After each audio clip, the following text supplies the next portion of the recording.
Assalamualaikum warahmatullahi wabarakatuh.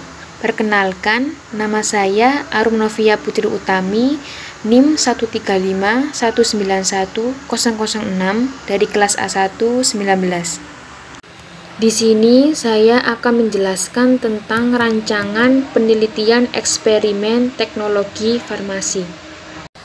Pengertian rancangan penelitian eksperimen. Rancangan penelitian eksperimental adalah rancangan studi yang dikembangkan untuk mempelajari fenomena dalam kerangka hubungan sebab akibat. Kolerasi hubungan sebab akibat dipelajari dengan memberikan perlakuan atau manipulasi pada subjek penelitian untuk kemudian dipelajari dan diamati efek perlakuan tersebut.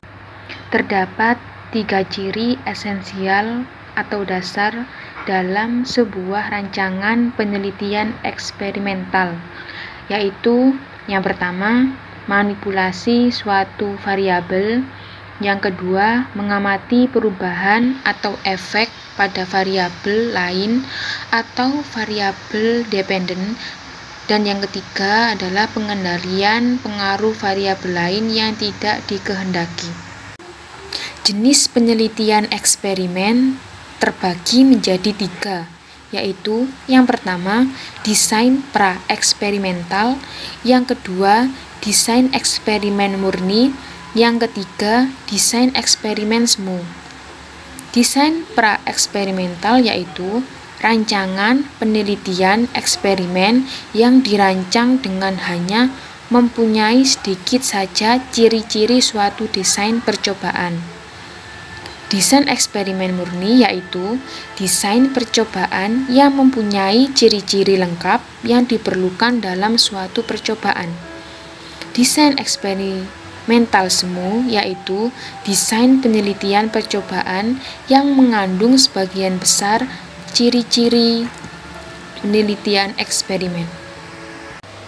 Jenis-jenis desain pra-eksperimental terbagi menjadi 3, yaitu yang pertama, one shot case study, yang kedua, one group pretest post-test design, yang ketiga, the static group comparison. One shot case study adalah suatu penelitian yang dilakukan dengan satu kelompok yang diberi perlakuan tertentu, kemudian diobservasi akibatnya. One group pretest post-test design adalah suatu penelitian yang dilakukan dengan satu kelompok yang diberi perlakuan tertentu, kemudian diobservasi sebelum dan sesudah perlakuan. The static group comparison adalah suatu penelitian yang dilakukan dengan 2 kelompok, satu kelompok diberi perlakuan dan kelompok lain sebagai kontrol.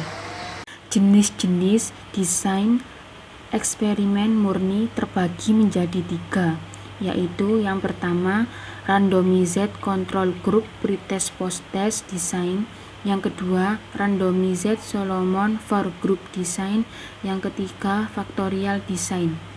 Randomized control group pretest post-test design yaitu suatu penelitian yang dilakukan dengan 2 kelompok, satu kelompok diberi perlakuan dan kelompok lain sebagai kontrol, kemudian diobservasi sebelum dan sesudahnya. Randomized Solomon for group design yaitu suatu penelitian yang dilakukan dengan lebih dari satu kelompok perlakuan dan kelompok lain, kemudian sebagai kontrol, kemudian diobservasi akibatnya. Factorial design yaitu suatu kelompok penelitian yang dilakukan dengan banyak kelompok yang mendapat 1 atau 2 variasi perlakuan secara bersamaan, kemudian diobservasi akibatnya. Jenis-jenis desain eksperimen semu dibagi menjadi 2, yaitu yang pertama, the time series experiment atau longitudinal time study, yang kedua, non-randomized pretest and post-test control group.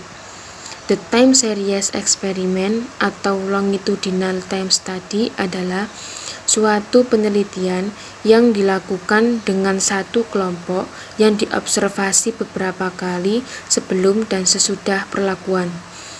Non-randomized pre-test and post-test control group, suatu penelitian yang dilakukan dengan dua kelompok tanpa randomisasi. Satu kelompok diberi perlakuan dan kelompok lain sebagai kontrol, kemudian diobservasi sebelum dan sesudahnya. Sekian penjelasan dari rancangan penelitian eksperimen teknologi farmasi. Kurang lebihnya mohon maaf. Wassalamualaikum warahmatullahi wabarakatuh. Terima kasih.